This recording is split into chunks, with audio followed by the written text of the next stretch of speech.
Pernah nggak kamu baca sebuah teks, lalu merasa, kok aneh, kok beda, kok tidak seperti yang diajarkan?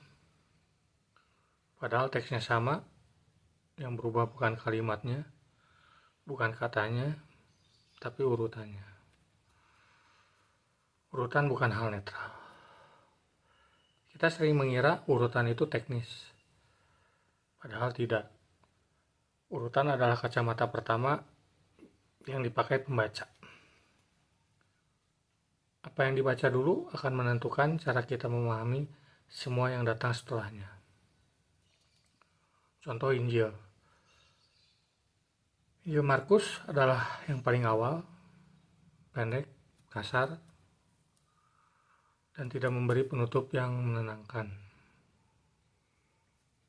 Tapi dalam Alkitab Perjanjian Baru, Markus tidak diletakkan di awal. Yang dibaca pertama justru Injil Matius, yang lebih rapi, lebih sistematis, lebih siap dikhotbahkan. Dengan begini, terkadang Markus tidak lagi dibaca sebagai sumber, tapi sebagai pelengkap. Padahal isinya datang lebih dulu. Ini bukan soal salah atau benar, tapi soal apa yang dibaca lebih dulu. Efek psikologis urutan, apa yang dibaca lebih dulu akan menentukan apa yang dianggap utama dan apa yang dianggap sekedar simbol.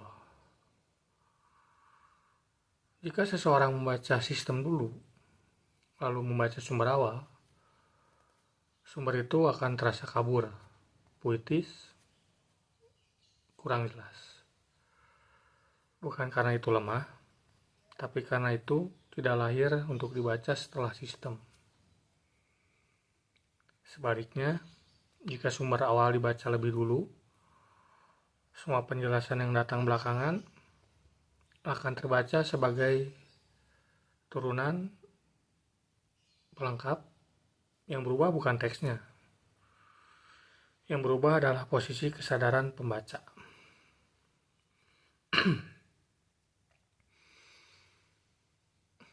Ini bukan kasus Injil saja. Dalam banyak tradisi, teks sumber sering dibaca setelah sistemnya terbentuk. Dalam Daoisme, Dao De Jing hadir sebagai teks singkat, padat, dan paradoksal, tidak sistematis, tidak memberi definisi final tentang Dao. Namun sering dibaca setelah tafsir kosmologis dan metafisika Daoisme terbentuk. Akibatnya teks awal terasa puitis, padahal justru itu menolak kepastian sistem sejak awal. Dalam Konfusianisme, Analekta, Dunyu berisi percakapan pendek dan situasional.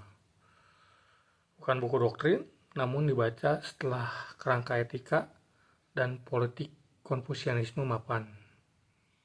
Maka teks sumber terlihat sederhana, bukan karena dangkal, tapi karena tidak lahir sebagai sistem.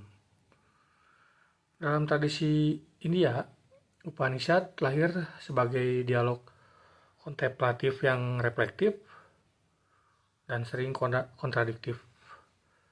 Tetapi itu dibaca setelah Vedanta menyusun bangunan filsafatnya. Sementara Veda yang lebih tua sering dipersempit sebagai ritualisme karena dibaca dari kacamata yang datang jauh sesudahnya.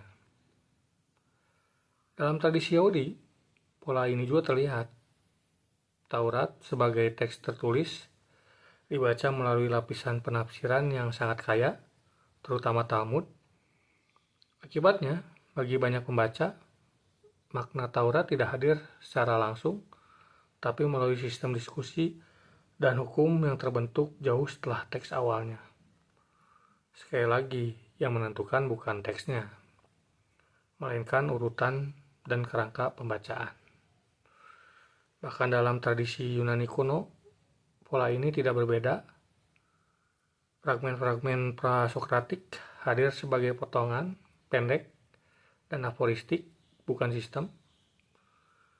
Mungkin itu sebabnya Socrates tidak pernah menulis apapun dan pemikirannya hidup sebagai dialog.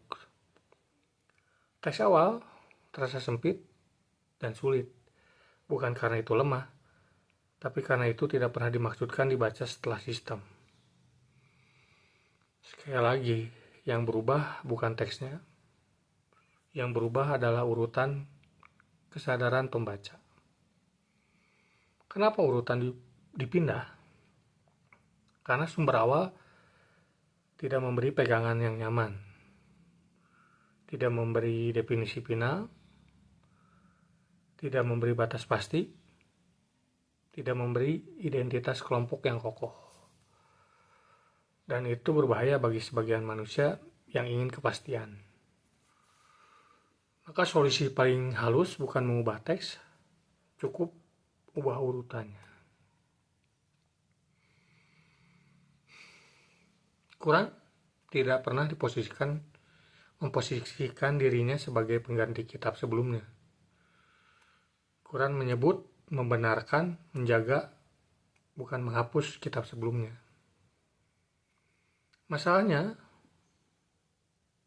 muncul bukan pada teks, tapi pada cara manusia menyusunnya dalam pikiran. Pada akhirnya, ini bukan soal Injil, bukan soal Quran, bukan soal kitab mana dulu. Ini soal satu hal, kesadaran manusia selalu membentuk makna berdasarkan apa yang ia terima pertama kali. Dan inilah awal dari semua konflik tafsir.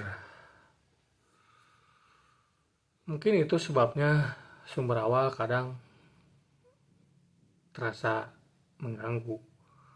Karena itu tidak bisa dibaca setelah kita merasa sudah tahu. Itu hanya bisa dibaca sebelum kita merasa aman. Dan dari situlah pertanyaan tentang kebenaran berubah menjadi pertanyaan tentang kesadaran.